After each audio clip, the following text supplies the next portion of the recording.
Welcome, folks, to another episode of the Church Solutions Podcast. This is episode number 369. Yeah, you were right, Mike. My name is Phil Thompson. And I'm Steve Lacy. And I'm Michael Gray. Michael Gray's with us today. Been a while since you've been on the podcast with us, Michael. How are things with you? Yeah, you guys let me out of the basement every now and then, and things are great. Yeah, we keep a chain on you. Got to keep you reeled in there. Okay, Steve, you doing all right? Doing all right. All right, guys. Well, today we're going to talk about something that a lot of churches aren't taking advantage of when it comes to reaching their current members or reaching new people. And there is a device that everybody has in their home, almost everybody has in their home. In fact, it's very prevalent. And if you were lucky enough to be on our webinar, to watch our webinar the other day, you'd know what this is. But we'll tell you more about that in a moment. So, was it a phone? No, it's not a phone. It's not a phone. Not a phone. No, it's a very prevalent device, but it's not a phone. Close, but not a phone. Any other guesses? A tablet? No, it's not a tablet. All right, that's my guesses. I guess I'm out of guesses. Yeah, Steve, you have any guesses on what this prevalent device is? No idea. What churches are not taking advantage of? Well, the prevalent device is, let me just say this, on an average, 55% of Americans spend 1 to 4 hours daily looking at this device. 22% watch 4 or more hours every day looking at this device. I could go on and on here. You might have given it away with watch. Yeah, I might have. All consumers polled, the average time spent watching mobile devices, this is not what we're talking about, but of the people watching mobile devices on a mobile device per week was 7 minutes compared to an average of 32 hours and 47 minutes on this other device that's not a mobile device. Is it a device that's in your home? That's what is it a device that lives on the wall? Is it a device that sits on a cabinet? On the wall, in the wall. Could be. On a cabinet. A lot of different places it can be. Yes. Is it small? Is it large? Yeah. Actually, my wife hotter or close it. You're getting close. All right. I'm sure people are annoyed by now. Actually, my wife reminded me years ago, I bought her a really, really small television set. I mean, one of these little small ones I got at Radio Shack. So of course the answer is the TV. The television is the most prevalent device, and not only do most people have at least 1 or 2, some have as many as 4 in their home. And so we're going to look at 10 reasons why more churches should be streaming on TV. They should be streaming on TV, but they're not. So let's talk a little bit about why they're not. Why do you think they're not on TV? Why are they not streaming on TV? I would think most people would think that, the big ministries are on TV. I see them on Sunday morning. I turn to channel X or whatever my channel is, and there's the big TVs. And so big production, big cost, big affair to get on TV. Yeah. And that's kind of the case with broadcast TV, maybe. Yeah. Yeah. Right. But we're not talking broadcast TV here. We're talking streaming. Yes, no. We're talking streaming, TV has changed over the years. Yeah. The audience is now not on broadcast TV. Yeah. Yes. Streaming is where it's at. Yeah. And we gave away some hints because we did a webinar on this just yesterday. Streaming companies, more than ever now, there's more people watching streaming. Mike, you probably have those stats in front of you. I don't, but there are more people watching streaming now than broadcast TV, right? Yeah. Actually, 2022, it went to 33% of the market share of all of watching from whatever, broadcast TV, cable TV. The number one in all of those slots is streaming now. It overtook cable, and it overtook broadcast TV long time ago. Yeah, absolutely. All right, so let's just briefly go over some of these things here. Let's look at 10 reasons why more churches should be streaming. So first of all, if you do streaming video right now, as a church, and obviously we're a streaming company, but there's other companies out there. If you do streaming video already, streaming to the TV is actually very simple. I mean, if you're already doing it, it's already simple. I mean, you have a live encoder that you're streaming with, some type of a live encoder, OBS, Wirecast, Blackmagic, ATEM, Pearl Mini. There are a whole bunch of them out there now. TerraDeck. I always want to say TerraFlex. TerraFlex is a TerraFlex product. is an off-road part. It's an off-road thing that Mike and I are very familiar with. But TerraDeck sounds like a piece of workout equipment to me, but yeah, it does, but it's not. It is a workout sometimes. They make some cool gadgets. I'm telling you that for sure. They do. But that's another podcast. Yep. So really, streaming to TV is actually very simple. The cost is inexpensive to stream to TV.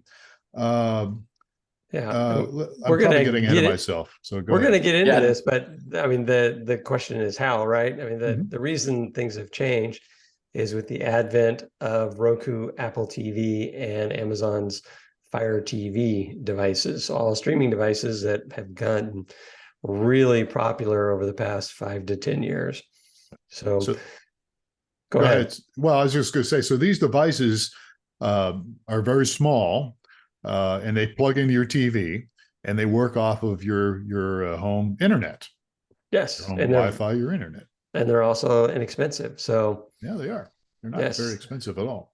So if you have a Roku device, and Roku, actually, probably everybody listening has heard of Apple TV, right? Apple. Oh yeah, Apple TV.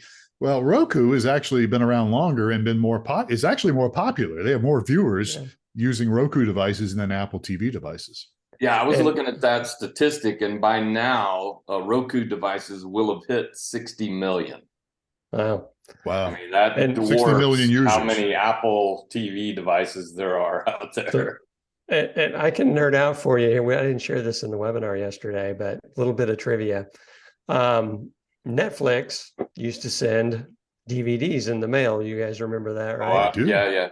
And they wanted to make a move towards streaming. And so they were actually working with the developer of the Roku device and to figure out a way, because you can't stream to the TV unless you have a streaming device.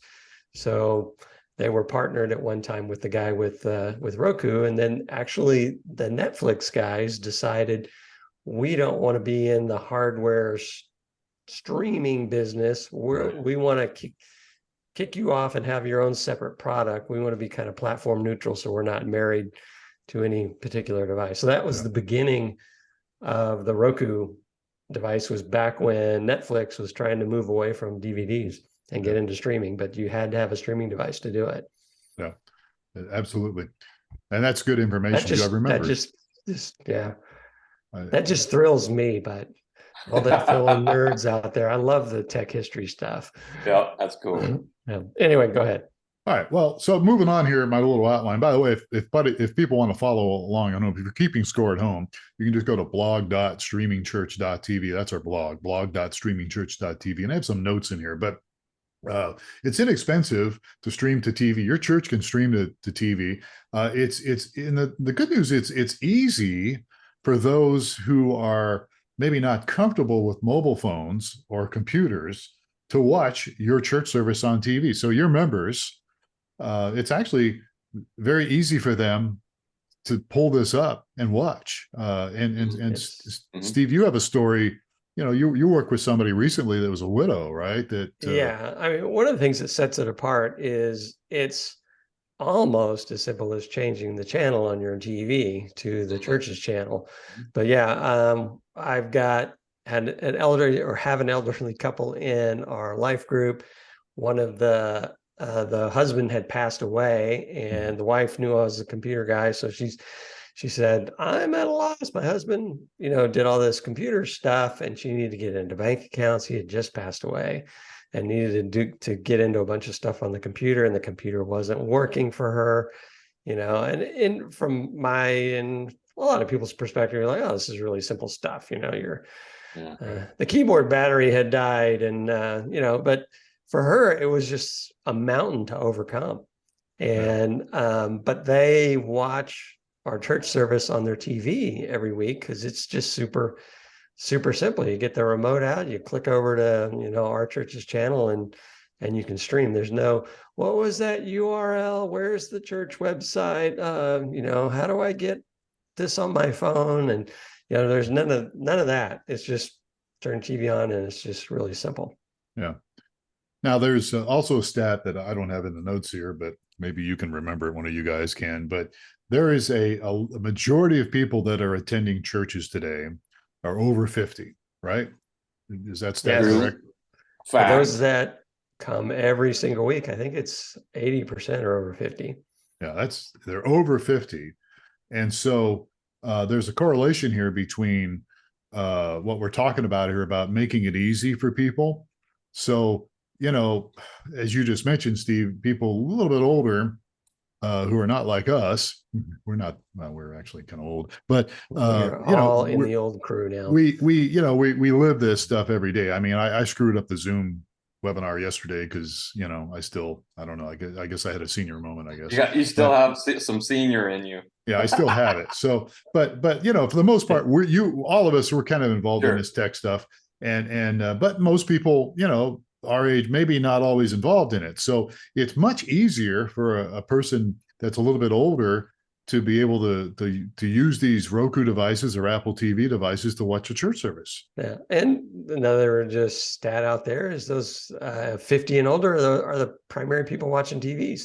Yeah. So I mean, if you look at the demographics of those people watching TV, they watch more TV than the other age brackets. Yes. They're already there. Approaching that 80% once you do 50 and above. Right. Yeah. Or who watches TV. So that's their preferred device. Yeah. They're watching the most hours. Absolutely. All right. So I'm sure there's people thinking, well, okay, maybe my church should have a branded channel. And we didn't get into this yet in the podcast, but you know, I guess the first question is, okay, well, Phil, you guys are telling us that we should be streaming to TV. How do we do that? Okay, well, people have to have a Roku device or an Apple TV device. And how many do that today? Like 60 million in the US, as you said? 60 million just for Roku. Yeah. Let's see, for Apple TV, they don't give a number, but it's big. It's growing. They're all growing. Yeah, you're definitely encroaching 100 million devices that are in homes that are an Apple or Roku device. Yeah. Or Amazon. Right. The Amazon's way up there as well because they're very inexpensive. And how many people in the US today? 350 million, is that right? That's one estimate. Sounds right. Yeah. So that's more than almost probably half, approaching half have one of these already in their home. Yeah. So recapping here, we said, hey, you guys should be streaming to TV. Well, how do I do that? Well, if you have a live encoder, you can do that. So that part's easy. If you're already streaming on your website or whatever, you have a live encoder to do that. And then on the other end, people have the Roku or Apple TV devices or could easily get one. It's not very expensive. So what's the missing link here, Steve Lacy? How does my church get on here? Do I just turn it on and magically it appears? What happens? So you need your channel on these devices built or your app on these devices set up to receive and broadcast your signal. Now that sounds really complicated. It's not that complicated if you know the right people. So I mean, I think that's the answer because I still say complicated, but you're the right people. Or if you have a streaming provider that you use, a lot of the other streaming providers also have the ability to create a channel for you. We obviously have the ability to do that as well. So, but it is something, it's kind of like getting an app on your phone. Very similar. It's just like you just can't go do it yourself. You got to go through somebody that builds apps for phones and stuff. And it's the same with the TV. Yeah. So do we know anybody that does that? Well, we do that. Oh, that's right, we do. Yes, we do that. We've been doing it for a long time. So, and I do tell people, I have a conversation with people who are our clients, our customers. they often forget about these TV channels, but most streaming providers, as I've looked at who's in our church streaming environment, most of them provide Apple TV and Roku connectivity with their packages. We do that. And then there's a next level up, which is what I think Steve's heading towards, which is the branded app. Right. Looks like an app in the App Store, and has got your church's name on it. Yeah, exactly. So the difference is you would go to your TV and you look for your streaming provider. And in our case, it'd be streamingchurch.tv, and all our customers would be broadcast on our channel. But what you really want is to tell your congregation, go to First Baptist Church of Lawrenceville channel on the Roku and find the first, our church channel there, and then just add that channel to your lineup. And when weekend comes around, just pull that channel up. Right. So let's make sure we break this down. And by the way, we actually videotaped this webinar that we did. So people could watch this webinar. It's only about 30 minutes long, maybe a little longer. And it actually goes through some detailed steps on how people can add channels. It's not hard to add the channels. Is there a link out there, guys, or is there, what's the best way to tell people how to get this? Should they sign up somewhere and we send it to them? What do we do here, guys? What are you asking about? Watching the recorded webinar? Yeah, watching the recorded webinar. If people listening to this podcast say, I'd like to watch the recorded webinar, how can they do that? Just go to streamingchurch.tv and just grab us on chat and we'll give you the link to it. It's webinar.html, but it may be easiest just go to streamingchurch.tv, hit us up on chat, and we'll push the link to the chat for you. So it's not, yeah. All right. So let me clarify a couple things here. One is, and Mike was mentioning this, if like with us, if you happen to be a customer of ours, streamingchurch.tv, you're on Roku and Apple TV if you stream with us. The difference is we have a channel, streamingchurch.tv, and people would go, your members, viewers would go to, Apple TV or Roku, and then they would find streamingchurch.tv, and then there would be a list of churches under our channel, under the umbrella, so to speak, of our channel. Okay, that everybody gets that with us. But the custom branded church channel is something we're talking about here, where we can actually customize and brand the channel so people don't have to go to streamingchurch.tv on Roku or Apple TV. They can just pull up the church's channel and watch it there. Yep. So we could do that. Of course, as you just alluded to, other streaming services, most of them do provide that. If they don't, they should. Yeah. Is there a cost for us that do custom branding? There is a one-time cost, depending on what type of account you have with us. Our platinum account, there is no cost. One thing I wanted to throw out there as well is it's not just live, it's on demand as well. So all of your past sermons are available on the TV too. Yeah. So if somebody misses out Sunday morning, they can tune in Sunday afternoon and catch the service. But yeah, there is a one-time cost of $300 to build a channel with us, and or if you have a platinum account, we do it for at no additional cost. Yeah. Okay. All right. Good deal. All right. So really, it's an advantage that you have to be on Roku and Apple TV. If you're a church, if you're a ministry, people can easily pull you guys up and watch you guys.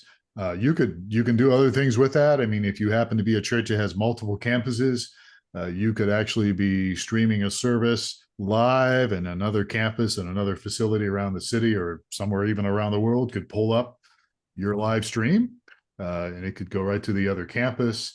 There's all sorts of advantages to doing this. And honestly, folks, you need to take advantage of this if you're involved in leadership, or if you're even if you're a staff person or a volunteer. Remind the people that, hey, we could be on Roku, we can be on Apple TV, and reach more people. All right. Anything else I missed here, guys, when it comes to streaming to TV? My notes here. There's probably a lot of different layers that we hit in the webinar yesterday. So as Phil said, maybe jump to streamingchurch.tv and open the chat, just say hey to one of us, and or hit support at streamingchurch.tv and just say, hey, give me the link to the webinar. Yeah, send us an email. Be happy to send it to you. Yeah. We actually gave away, we actually gave away a Roku device yesterday. Yep. So, we had a big winner chicken dinner. Yeah. And then we're actually going to be doing webinars every month. We started last month. Yep. And we're going to do webinars every month. So, and these webinars are meant to really help your ministry, your church. And so, we got one coming up here in February. It's going to be, did we actually settle on a title for this thing? We did. We liked our first swing. So it's the pros and cons of streaming to social media. I like the different title. I like the dark side of social media. But I guess the dark side of streaming to social media. Yeah, that was pretty fun. Yeah, but you guys, the dark side. Yeah. So next month we're actually going to do in February. We're going to do, it's actually February 15th. If you happen to be listening, we're going to do pros and cons of streaming to social media, and there's pros and there's some cons. So we'll talk a little bit about that. All right. Anything else we need to wrap up here, guys, before I go away? I don't know. We didn't. Let's summarize real quick, because I don't think we hit all our 10 points. We called this thing the 10 reasons why you should be streaming to TV. One of them, I don't think we talked about, is the difference between having the whole family watch your TV versus individuals staring at their screen on their phone or their computer. So what do you mean by that? What do you mean by that? So it's just a different experience with everyone watching TV. It's kind of like watching a movie together. Let's all get together for a movie or the Super Bowl. We'll have a big Super Bowl party, but we don't have a TV there. You need to bring your own phone so everyone can watch the game staring at their hand. I mean, can you imagine what that experience is? It's just a different experience when everyone's looking at the same screen and being able to dialogue with each other. And it's not, it's a different experience. It's a different family experience. Yeah, it's a good point. So it's actually in the outline here that I didn't go. I think I hear a webinar coming along. I think we do the how the under 50 use technology and how the over 50 do, and then there's the other category which includes the three of us, which would be like digital adventurists. So we didn't grow up with it, but we figured some of it out. Early adopters. Yeah, I'm definitely one of those early adopters. I had to clarify on my device this morning when I saw the flat screen TV for the first time, and what it caught. And my good buddy here that I won't say her name on my counter here, otherwise she'll start barking at me. You mean Alexa? Allegra, yeah. You activated mine, Phil. Fortunately, I've got earbuds on, so she can't hear you. Oh, good. But I remember seeing at the trade show. It was 1997, and it was a Philips, and it was $15,000. It was a TV on the wall, hanging on the wall. Somebody had it was like it was the most incredible thing. Coolest new tech. And so I had to have one. It probably was, I don't know how many years, but my first flat screen TV was a plasma. Weighed about 80 pounds, I think. Oh yeah, they were beefy. Yeah. Actually, the first TV was 1927. TV. Now, context, what you and I first had, Steve, for our first TV in our house as we were younger, those needed a crane to get in and out of the house. Oh yeah. So by the time you got to a wall hanging 80 pounds, it was not so bad. No, not so bad.